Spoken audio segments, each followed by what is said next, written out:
All right. This is Anna Imagination with a Healing Garden. Welcome to Shifting Perspectives. And if you are new to my channel, I am a philosopher, psychologist, and sociologist of 30 years.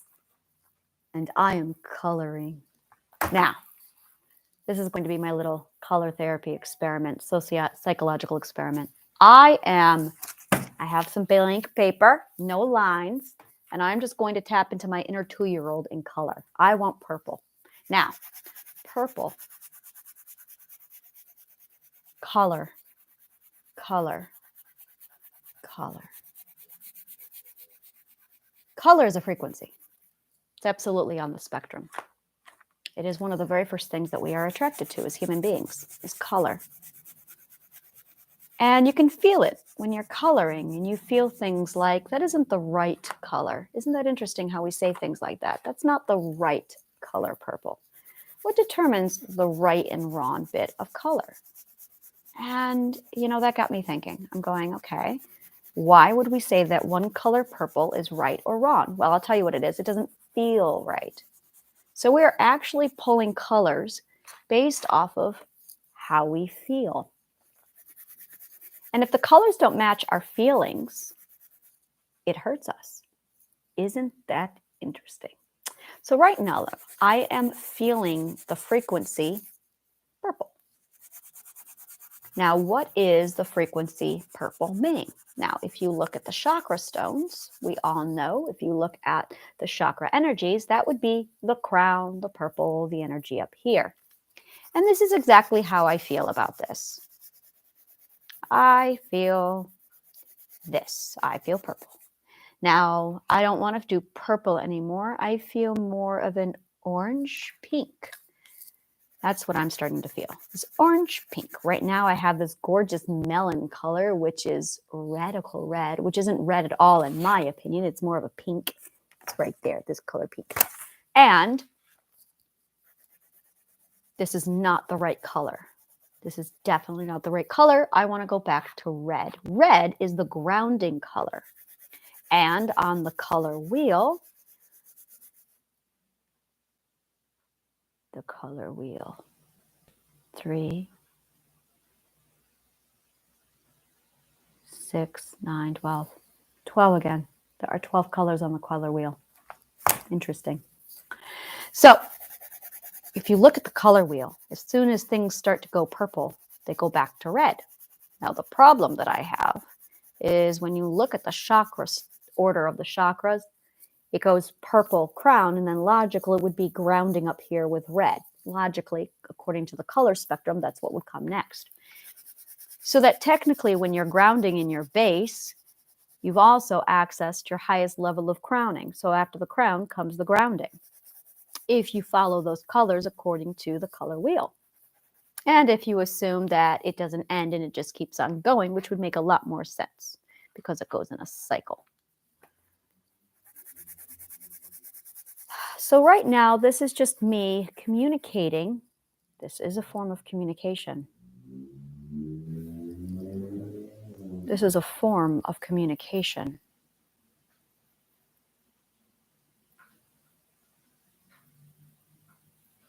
I'm communicating frequency. Emotions? Interesting. Yep, I am communicating. I am feeling this color right now. It's just shades of red. One of my favorite things to do was scribble on a piece of paper in black and then fill it in. I want green now. Why do I want green now? Oh, that's the right color. See, right color, because it matches my feelings. It matches my feelings. I feel green right now. This is old. This is something we don't usually think about. Adults get away from this, and I think this is the problem. It's beneath us because we're so prestigious as adults. Adults have a really big problem with being prestigious. Adults are too prestigious. Like, seriously, come off your damn high horse. Okay, so now I'm going to color some more. I hate prestigious adults. I really do. I hate it when I feel myself getting prestigious. You know, I really hate prestige. Let me look at this. Prestige. Who came up with this word? What does it mean? Prestige. Prestigious. Inspiring respect and admiration, having a high status, esteemed, eminent, reputable. No, that's not it. That's not how we're using the word anymore. Not at all. Pompous. Pompous. Effectively and irritatingly grand, solemn or self-important. Effectively and irritatingly grand. That's funny. Imperious. Imperious. There you go. Pomp. Splendor. Characterized by pomp. There are many processions and other pompous shows. Yeah, pompous. Yeah, adults are very pompous. That's it. That's the word. That's what it feels like. Get off yourself. That's what I want to say. Like, get off your high horse. That's it exactly. Adults are pompous. How dare you? Yeah, they're very pompous. Yeah. I don't know why, but this feels right.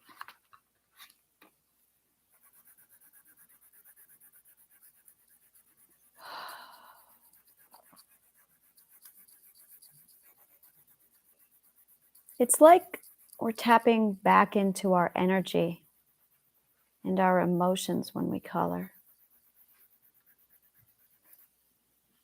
It is definitely a form of communication. I want blue now.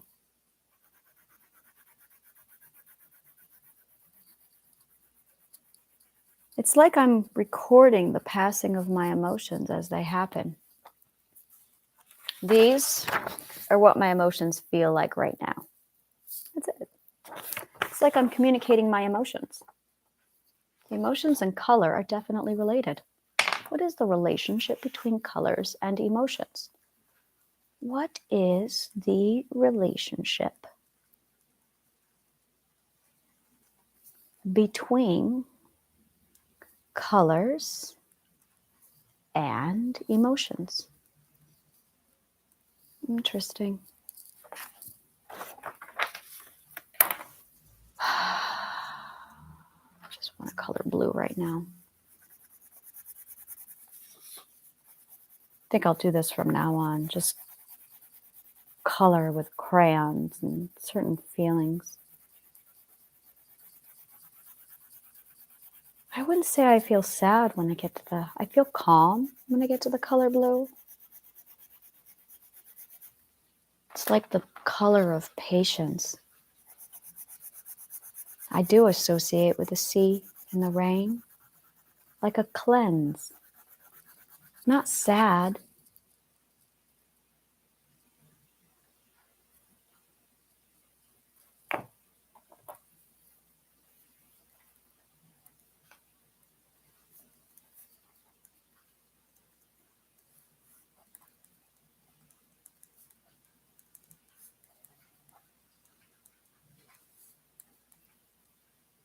Sadness, cleanse, tears, rain, blue, sea. I feel blue today.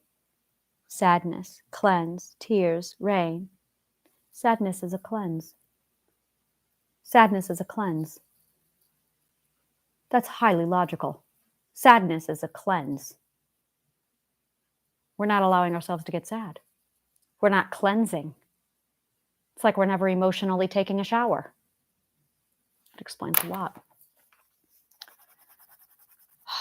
Primitive. Let's go back to the beginning. See, this is why I'm thinking that 11 is actually one of one. Is because I'm back to the beginning again. I noticed this. I very much am back to the beginning. I had a sudden urge to want to just color and act like I'm 5 or 1. I want to not talk. I want to just color and tap back into my emotions.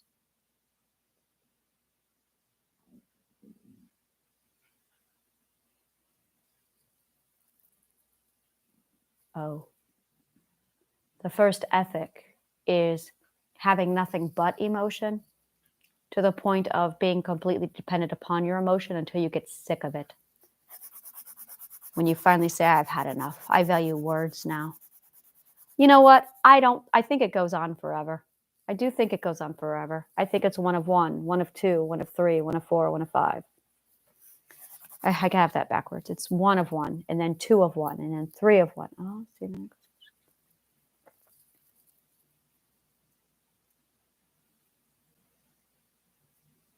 I'm too tired. Cognitive fatigue. Oh, a surplus of logic.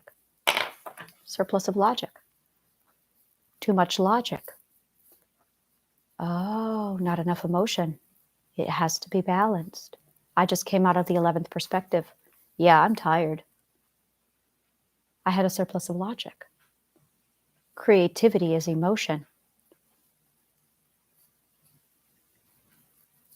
Oh, emotions are logical. That explains that. All right, I'm going to keep coloring. I don't want lines. I don't want rules. Lines are rules.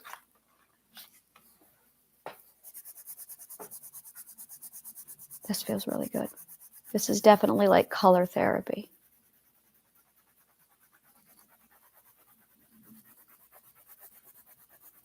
I feel like I'm making like a... I kind of want to do that. I really kind of want to make a board game of this. I want to take Triadic Healing and turn it into a board game so that you play the board game. And while you play the board game, you actually go through the entire logical process of Triadic Healing, and it's fun. Like, and I've been composing this board game in my mind for a while now. And it's like a card game meets a board game. Like you draw cards and it says things like, okay, first one would be list ways or name ways that you are resilient. Really, that's a big one. Define ways that you are resilient, because self-resilience is the first ethic. However, there's a difference between being self-resilient and knowing that you're self-resilient. I believe that we're all self-resilient, but if you don't know it, you're not going to see it. And if you don't see it, you're going to feel like you're not self-reliant, but resilient, even though you are.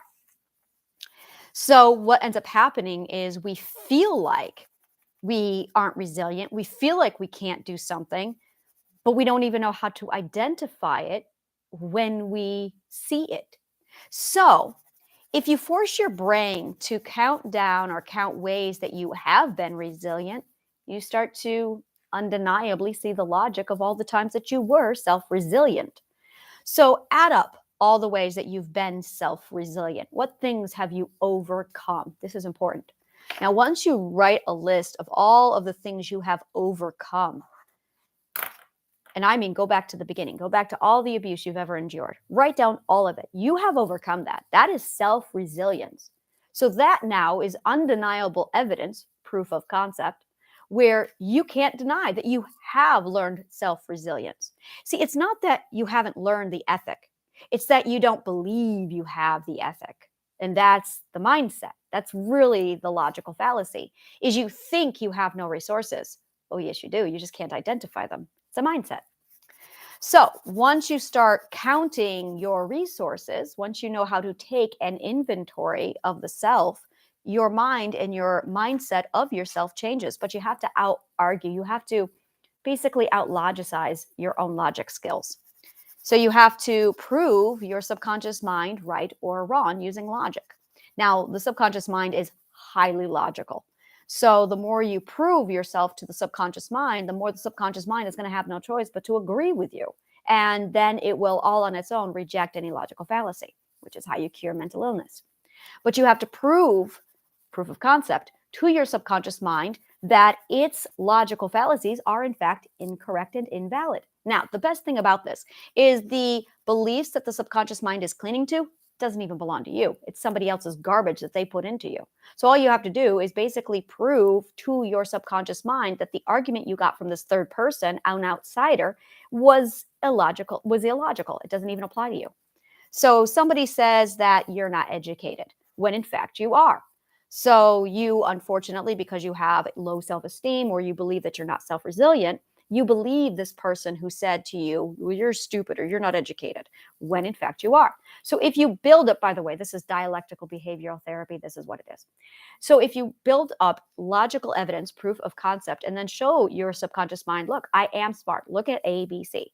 These are all the things that I have done that overcome all of this, that prove that I am, in fact, intelligent, smart, educated, whatever you need. And once the subconscious mind cannot literally argue with you, it rejects any logical fallacy, adopts the new concept, and embeds it with a new belief into itself. All beliefs are just logic. All beliefs are just logic, whether it be logical fallacy or whether it be pure logic. So once you basically argue with your logical mind and you prove what it doesn't believe, it has to change the belief. It has no opportunity. It has no choice but to change the belief. And you just changed your mindset.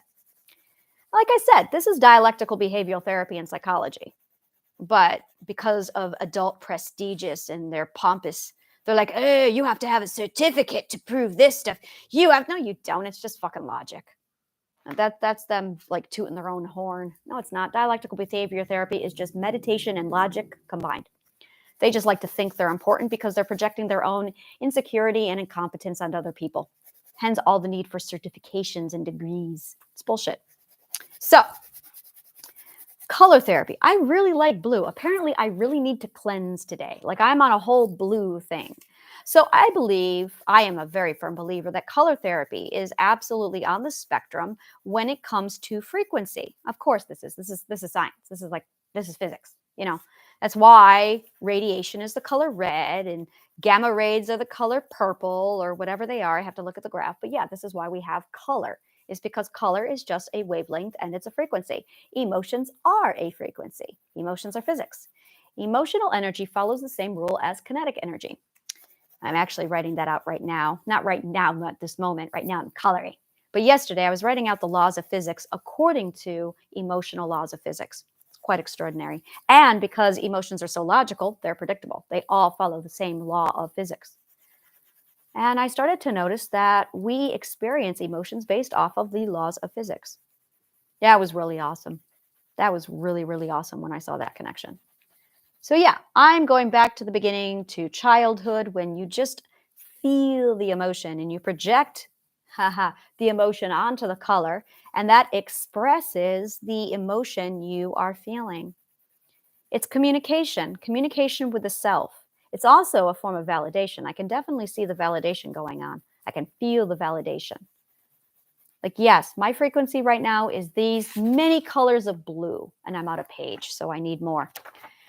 So what is the relationship between colors and emotions? I believe that emotions very much reflect whatever color we are feeling. But because coloring is something that adults don't do, again, there's that pompousness again with adults. Adults really need to turn down their egos. Not their egos, that's the wrong word, but their pompousness. There you go. They need to tone down their pompousness. So when you pick up crayons and you start coloring again, and you start tapping into the emotions versus the colors that you feel, you're actually communicating and expressing on a very primitive aspect, hey, these are my emotions. So yes, right now, these are my emotions. Yeah, that's exactly what we're doing. Now, children who lack communication skills don't know how to express themselves, which is part of the problem. They lack self-expression, hence the crying and the screaming. Now, if you have an adult who communicates very effectively with children to the point where the adult is so tuned into the child's needs, nope, that's definitely not the right color. Let's go back to green. I feel green. I grabbed a red and that was definitely not the right color. Oh, look at that. The cleansing is over and now I'm into growth and nurturing. I wonder if there's a pattern in which we like go through coloring with certain colors. And then once you do a certain color, you move on to the next one because it's almost like you're emotionally healing. So if you have a mother or a father who is overly sensitive to the child's needs, it's because of a trauma response. The mother or the father is absolutely so tuned in because they have the extreme programming of don't let the child cry, crying equals bad. So now they over-enable. Now what this does is the child never needs to express themselves because mommy and daddy know exactly what they're feeling all the time. It looks like good parenting when in fact it's really toxic parenting because enabling basically is feeding your child a fish every day without ever teaching the child how to take care of themselves. And this is where we get into the ultimate question with parenting. At what point is that line where you parent too much versus just enough? And every child is different. Every child is different.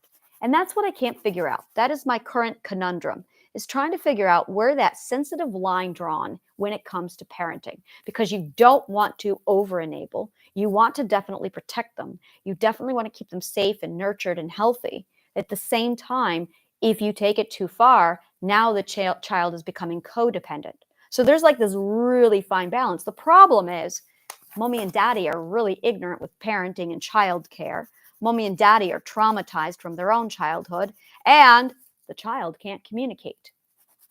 The child, of course, being the child, has no clue. They're at the complete mercy of mommy and daddy's brains, which is a problem because mommy and daddy are not equipped to have children because they have not educated themselves, nor have they dealt with their traumas. Oh, but they're breeding.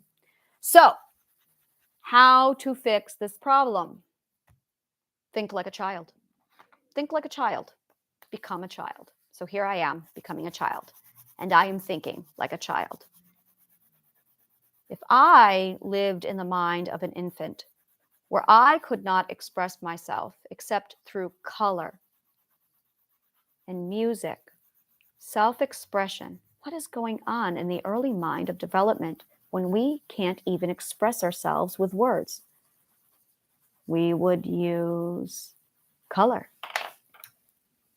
We would use body language. We would use art and creativity. And all of those things, when combined, are tools for self-expression.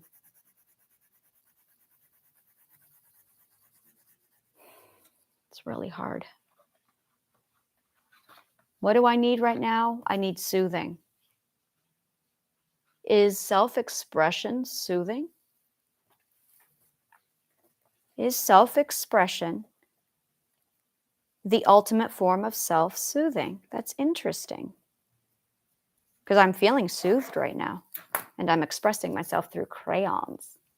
And I feel soothed. That's why I started with blue. Actually, I started with this because I felt a lot of purple. And then I felt red. And then I felt bluish. And then I felt blue for a very long time. That's when I felt sad. But I felt more like I was cleansing. Interesting. One could almost argue that I was frustrated when I was in this stage. This, I felt too logical, too cognitive. Ironically, it matches up to the third eye, doesn't it? This is fascinating. The third eye and the crown chakra. And then I felt angry and frustrated. And then I started to feel sad. Oh, look at that, the stages of grief. This is so fucking cool. So I went through the stages of grief here. And then I grieved for a while where I just went through cleansing. And now I am nurturing myself with the color green. And I'm back into the green and the heart chakra. And I'm starting to feel really good now.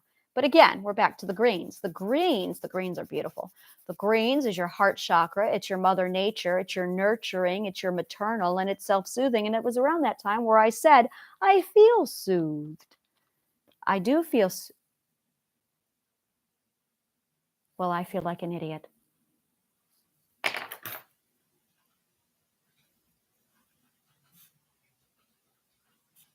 Wow, I feel really fucking stupid. This is so simple. So fucking clear. How did I miss this?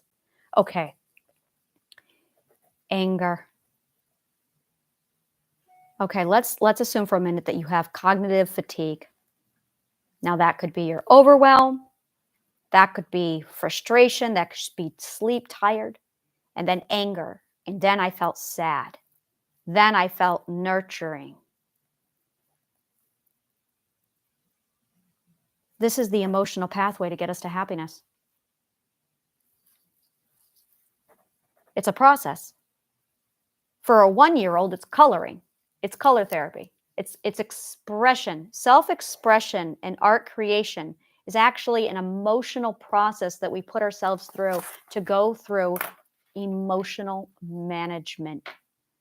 But children can't talk.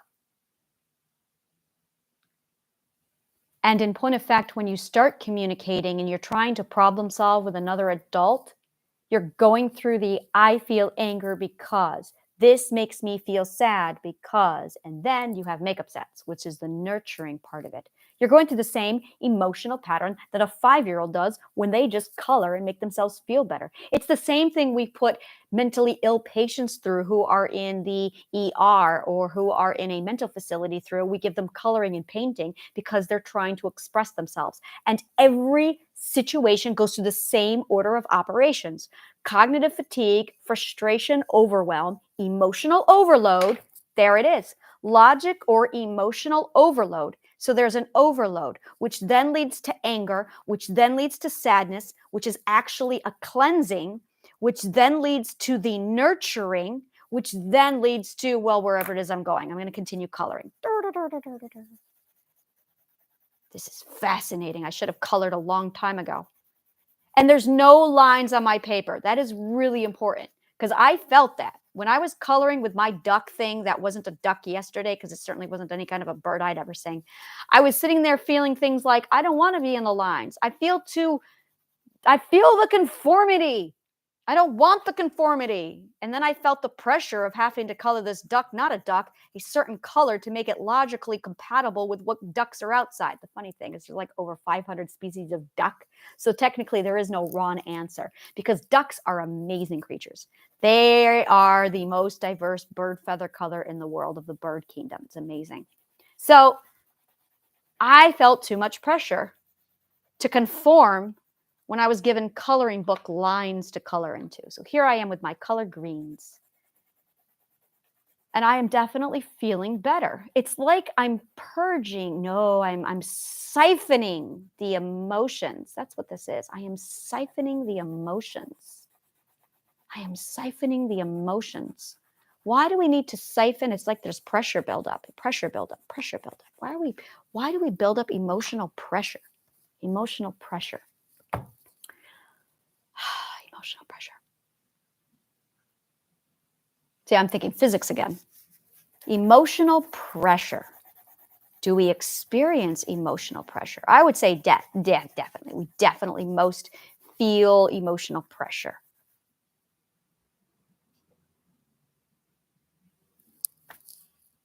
Emotional pressure.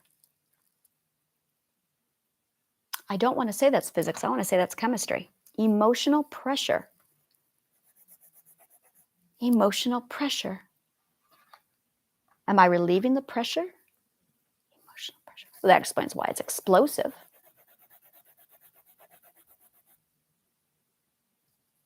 It's chemistry. It's got to be chemistry because explosions don't happen in any other field of science. It can't be physics. It's got to be chemistry. It's as if chemistry is a consequence to physics. That's exactly what happens. Chemistry is a consequence to physics. So if emotional energy is the same as kinetic energy, and it is, then a surplus of emotional energy can most definitely lead to a chemistry, which explains why we have hormones. Interesting. Fascinating.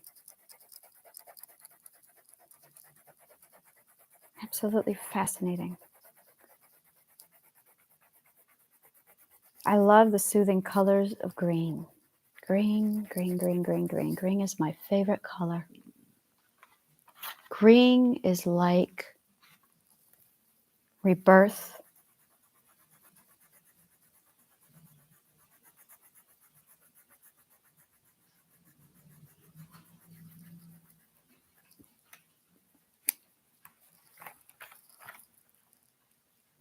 What are emotions for?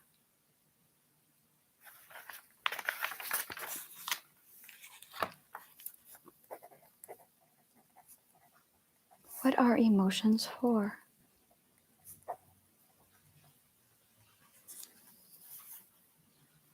Communication.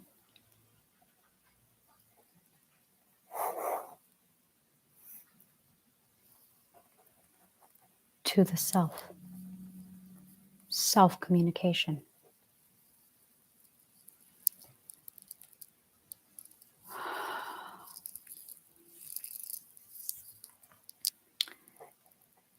Self-communication.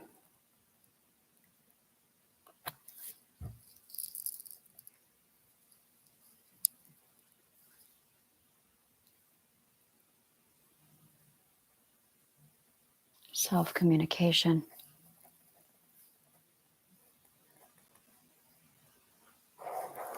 Self-communication.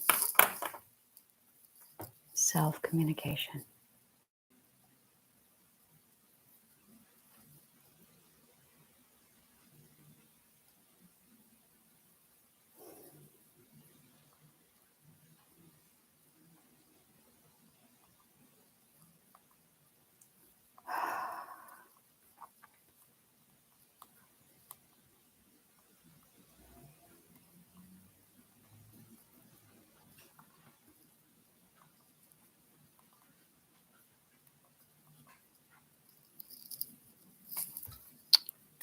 Self-communication.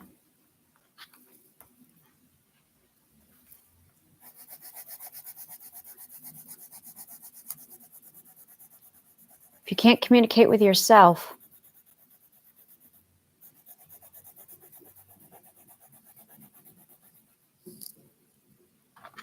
how do you expect to communicate with others? Self-communication. This is something that I've not been able to figure out, is how the frick do I market this to people? What is this that I'm doing?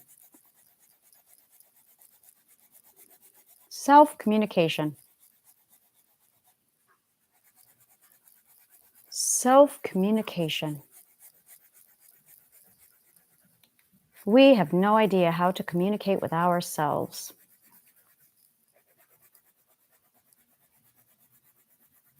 Self-communication. It's just me and my emotions. That's how an infant feels. It's just me and my emotions. It's just me and my emotions. I definitely feel like I'm at 1 year old. And my emotions.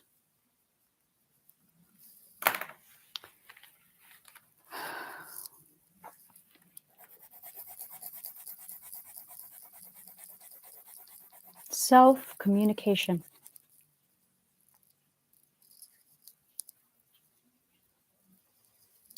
My eyes bother me a lot when I over-logicize and I overthink. My eyes are really shitty. It's just me and my emotions. I think I want yellow now. Huh, solar plexus. Isn't that interesting? Warmth and healing and light. Sunlight. It's like I just planted the earth. And now I just want sunlight. Just want coziness and warmth. Solar plexus. Definitely more comfort.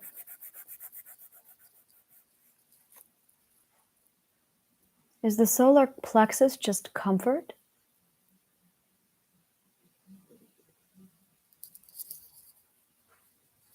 Our own nurturing and then comfort. Communicate. Nurture.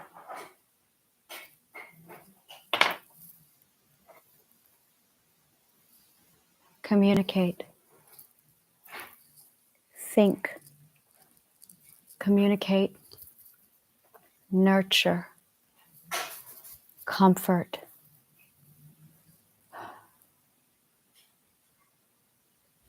Well, I have no idea what the sacral energy would do.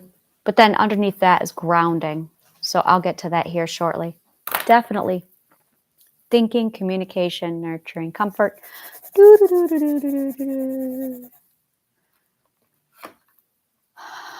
Yeah, I definitely want just yellow.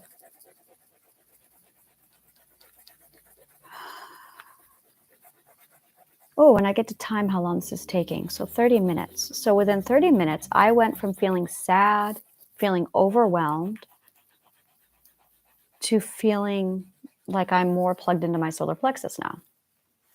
So I feel like I'm definitely nurtured. Now I'm feeling comfort. So I want yellows.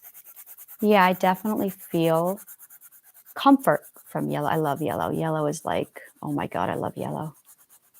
I love green more than yellow, but not by far. And there are days where I definitely think I love yellow. Yeah. So I don't know what sacral energy would be. Think, communicate, nurture, comfort, and then X. And I can't figure out what that would be.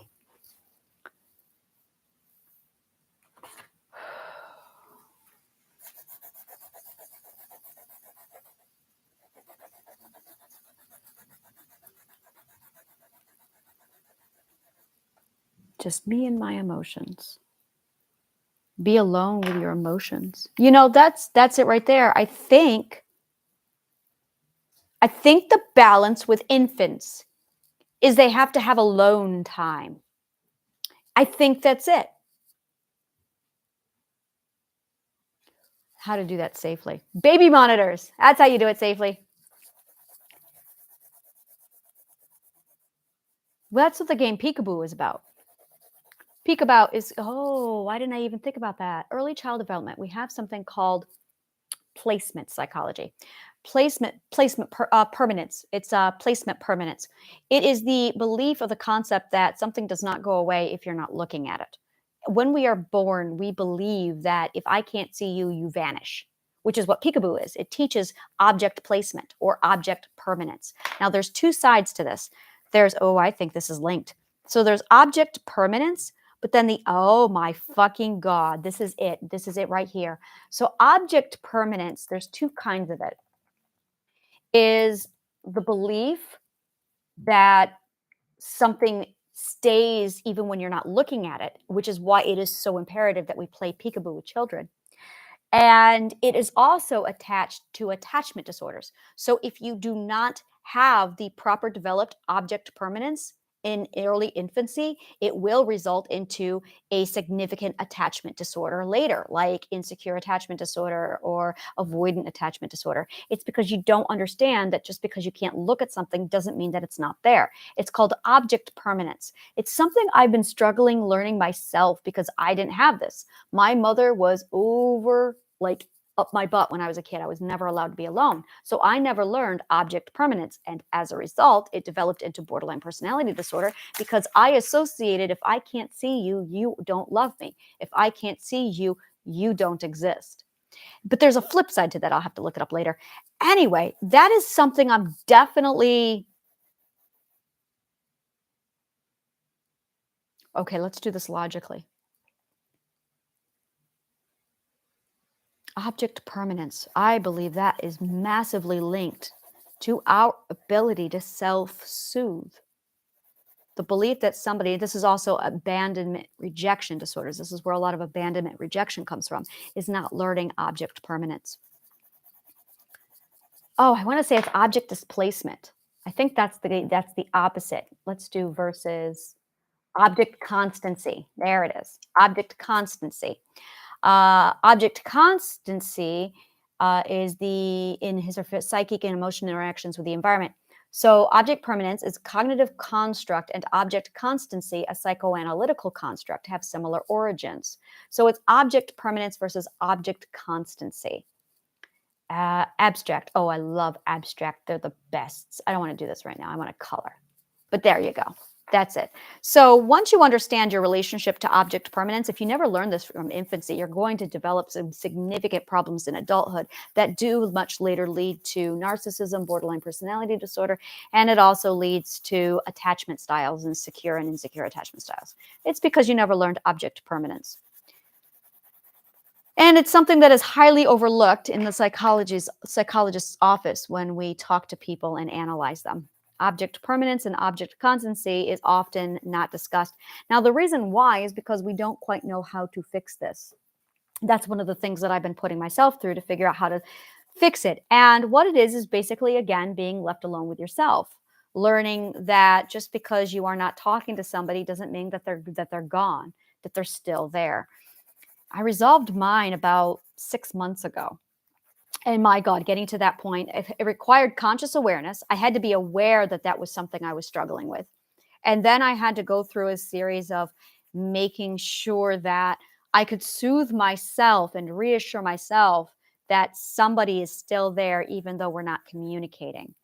And what that does is it makes you basically highly codependent. This is basically a result of codependency. So, codependency between mother and child, mother and infant, leads to a problem with comprehending object permanence. Codependency replaces object permanence so that when you get to be older, you have codependency in place of object permanence. And that is where codependency comes from. All right, I want more colors. I want to feel, I do feel orange now. I do feel orange now. All right, what is the feeling with orange? If I had no words and I just have this color orange, it's like a deeper sense of comfort and warmth. Which explains why some people use sex for comfort. Oh, that makes so much more sense. Oh, sacral energy. Okay. So I'm definitely like feeling more self-comfort. It's almost like intimate comfort. So there's like comfort and then there's intimate comfort. That's what it feels like. Emotional connection.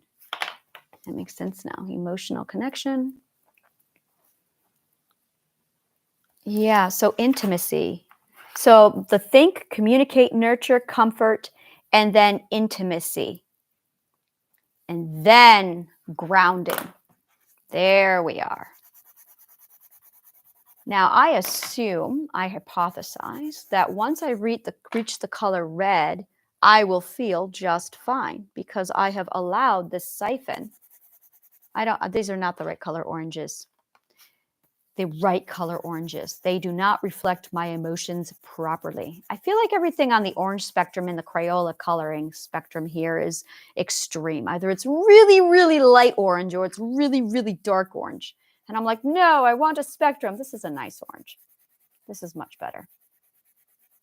Yeah, this is warm and fuzzy still. I'm definitely getting warm and fuzzy vibes. Yeah, this is self-soothing. Self-expression is very much self-soothing.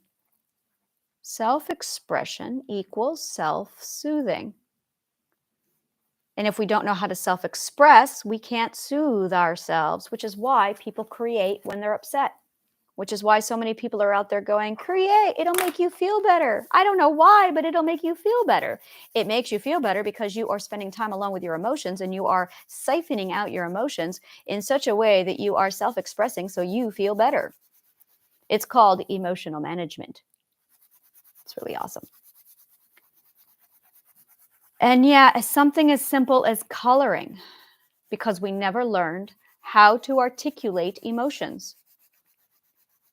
Because we were taught to color inside the lines and make it look an exact way.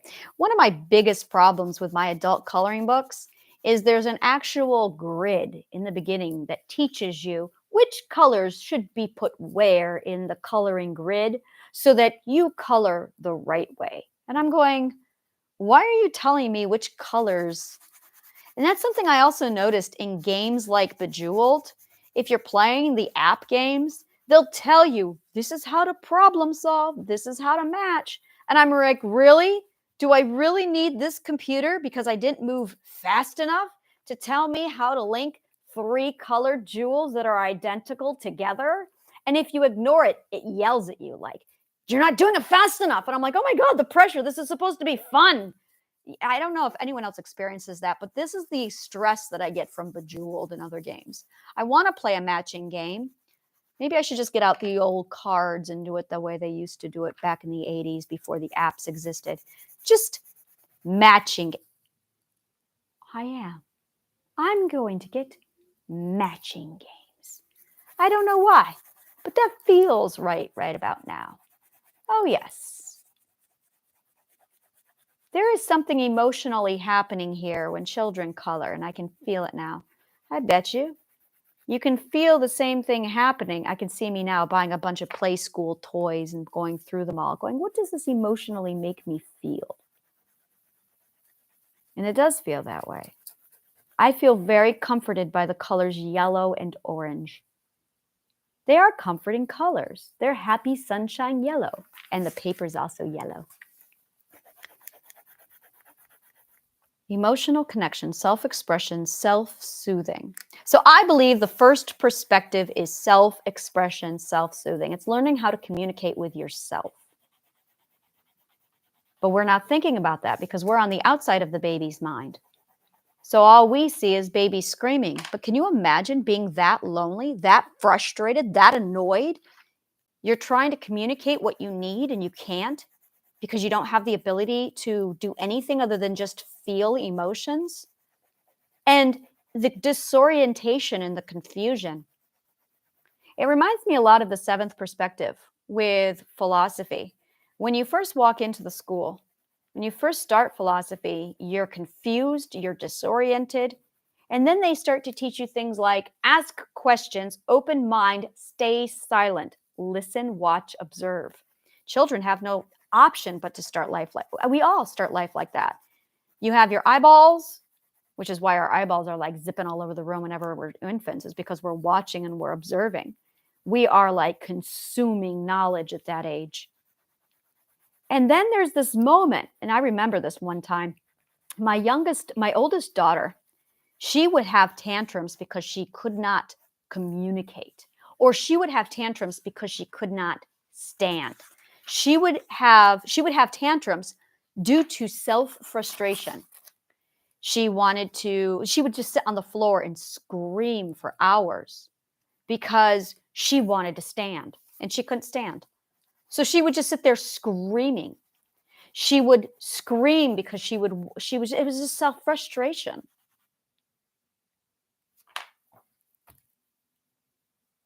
It's not communicating to us. It's expressing their own self-frustration with themselves. And we're taking it personally. We are internalizing their self-frustration. Wow. Because parents cannot tolerate their children being upset. So it's a parent's intolerance. So they internalize their child's self-frustration. And I remember just sitting there watching my oldest scream, I'm not ignoring her. Like I sat there and nothing I could do. And my kids would be like, or people around me would be like, aren't you going to do something? And it's like, she's frustrated. She can't stand. She's just dealing with her frustration. I can't help her with that. She's got to figure out how to deal with her emotions herself. And that's just it. You have to figure out how to handle your emotions yourself. Before you can ask for help, you have to calm yourself down just to say the words, I need help. Think about that discipline. Really, think about that discipline that we can't even articulate. I need help.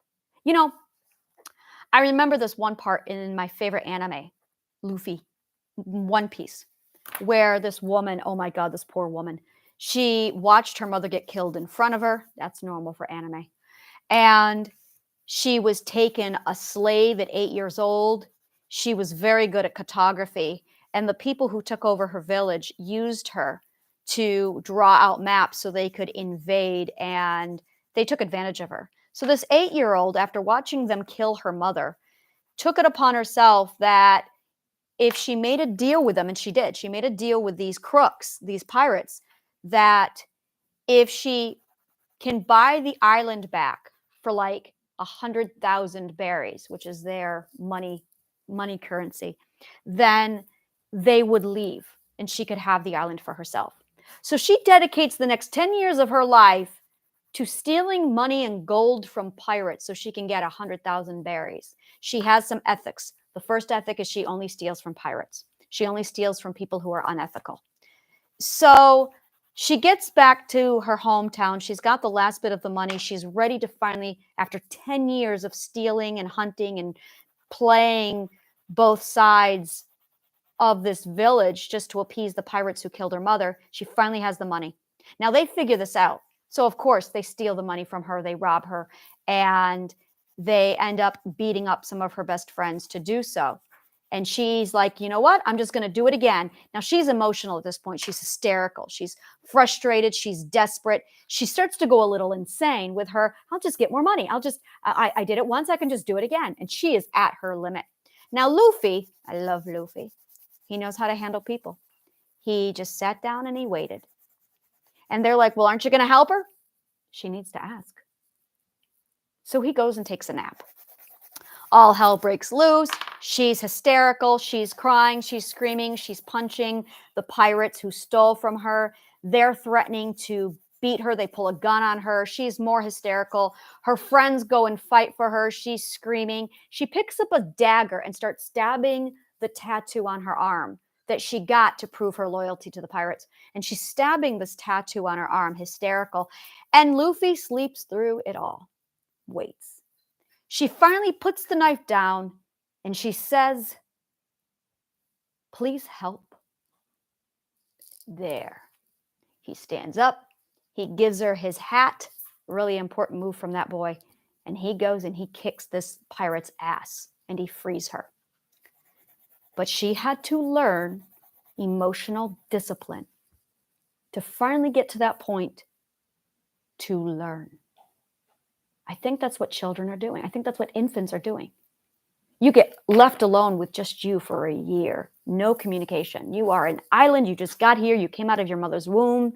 You don't know anything. You're confused. You're disoriented. And all you've got are your observation skills, your listening skills, and your emotions. You can't even walk. We are talking significant dependence here. And we are highly independent creatures.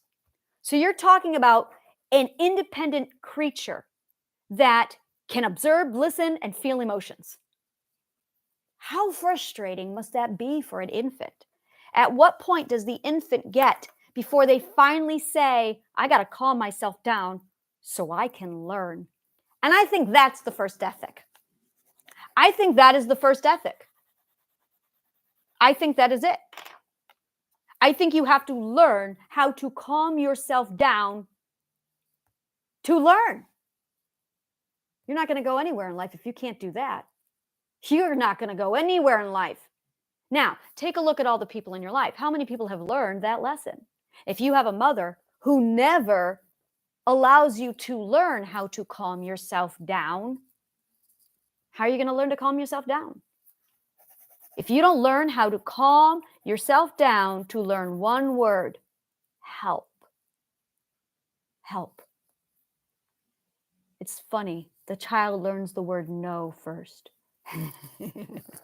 Boundary. No, the child learns a boundary first. Wow, I'm impressed with us.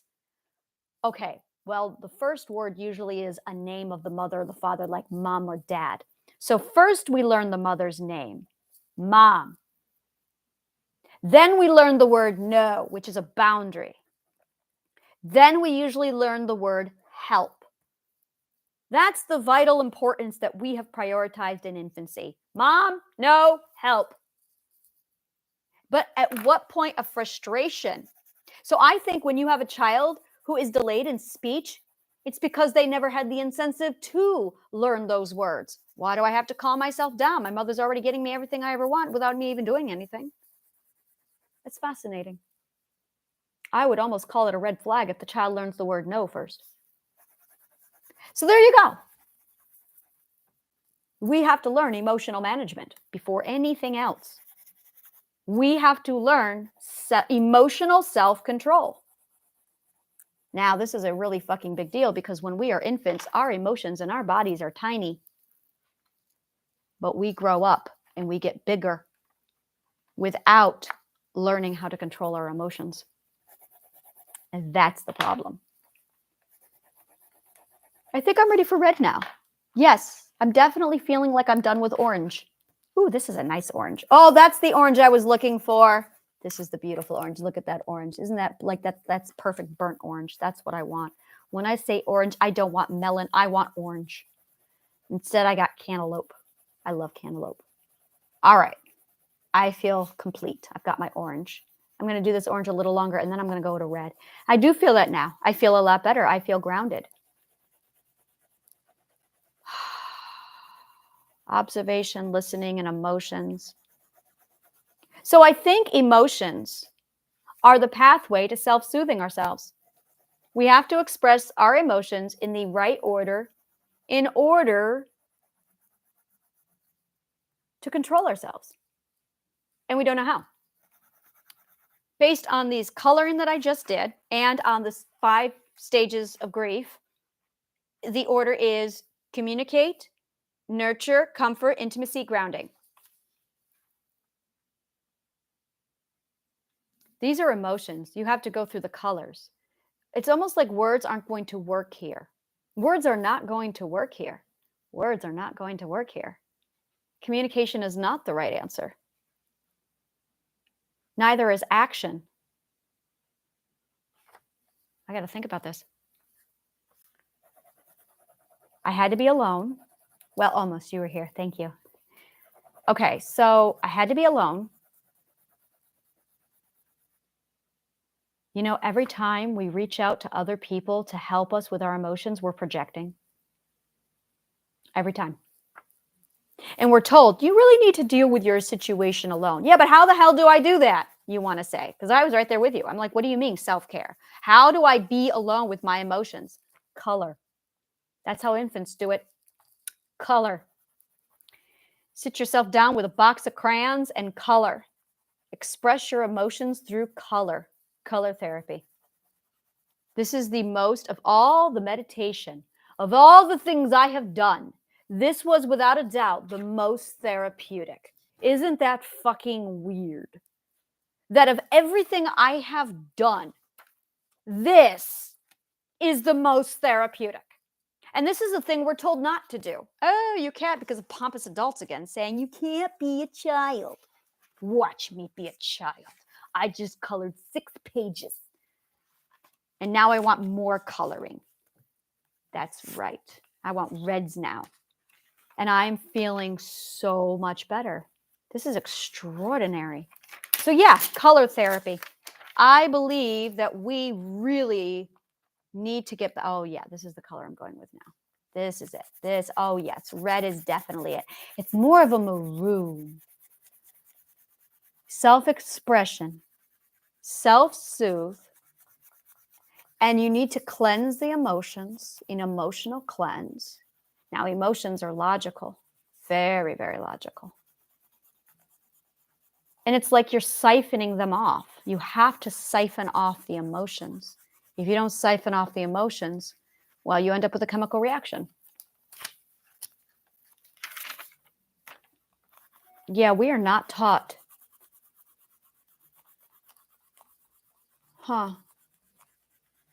Which is why artists usually have no problems with their emotions. They are doing much better with their, like Van Gogh. Van Gogh was amazing with his.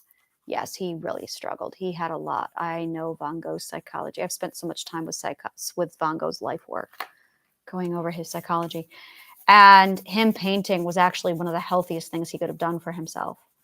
Unfortunately, he struggled with hopelessness and self-value, which is the other part of it, your resourcefulness. Poverty did not help. Poverty is a big part of it. He had significant scarcity problem, and he had a drinking problem, and he also hallucinated. Well, so they say. I don't think he hallucinated. I think he was smarter than the average person during that time period. And I think that he did see things that he was told were insane. And then they locked him up and called him crazy. That would make anyone crazy. Lock a person up and call him crazy will make you crazy. I think that's the leading cause of insanity, is when people tell you that you're insane. Do not call yourself crazy. It needs to be a banned word. Yeah, I am definitely feeling this red right now. You know what? I think that's it. I think that the chakra energies, when we look at the order of the chakra colors, are actually the order of emotions that we require in order to get us through all of that. And I think as children, we tap into that frequency. And that is precisely what it feels like. And it's just our relationship with our emotions. And God, this feels so good. It's like we don't allow space for our emotions to exist. It's like we've amputated our emotions and have said to them, you're not allowed to be anywhere here. There's just no space for you. So we amputate our emotions. And we sit there and we talk about self-acceptance, but our emotions are part of who we are. They are part of the self. So I'm sitting here looking at things like that going, you talk and you preach about self-expression and self-acceptance, and then we are taught to throw away our emotions as if they are not a part of us when they are the core part of us. They are the primary part of us. Logic and then emotions. Logic dictates which emotions we should have. Oh, very much. The problem is when someone tampers with your logic, abuse. When someone tampers with your logic, you don't know which emotion to pull, which is why we have confusion. Confusion is the first emotion that tells us somebody has tampered with your logic, because now you don't know which emotion to pull from, so you pull the emotion confusion. Confusion is a red flag. If you feel the emotion confusion, something is up. I recommend isolation and logic. And that tells you exactly what's going on, and you could figure out using logic exactly why that person made you feel uncomfortable. And it's because they were trying to supplant an illogical bullshit lie into your logical truth. And that is a problem. I'm definitely not ready for purple yet, and that red is way too purpley. Yes, this is going to become my new thing, just coloring my way through emotions. You know, and by using these colors, it's like the emotions are communicating to me. This is what I feel right now. I feel grounded. I do feel grounded. I feel calmer. Do I feel in control? Of course I feel in control. Yeah, I definitely feel in control. I feel better. I have scribbled and colored in red. I feel better. That's interesting. I'm going to do this from now on. There's a lot of things that we were told that we shouldn't do, and I'm beginning to think that it's all the should and shouldn'ts that's the problem. Oh, I definitely believe that there's a lot of should and shouldn'ts that's the problem. That's telling us, and we end up spending more emotional energy trying to guide ourselves to these expectations rather than doing what it is we're actually supposed to be doing.